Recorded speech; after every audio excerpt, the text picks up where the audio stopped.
8:22 p.m. Eastern Daylight Time.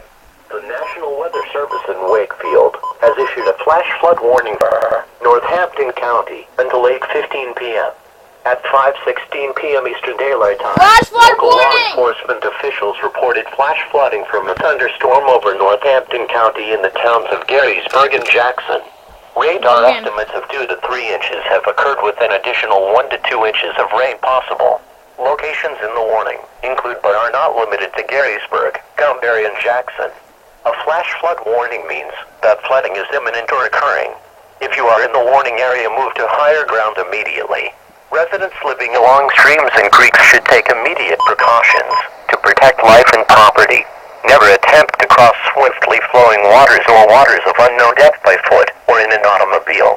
Turn around, don't drown. Repeating, a flash flood warning has been issued until 08:15 p.m. Eastern Daylight Time for the following county: Northampton, North Carolina.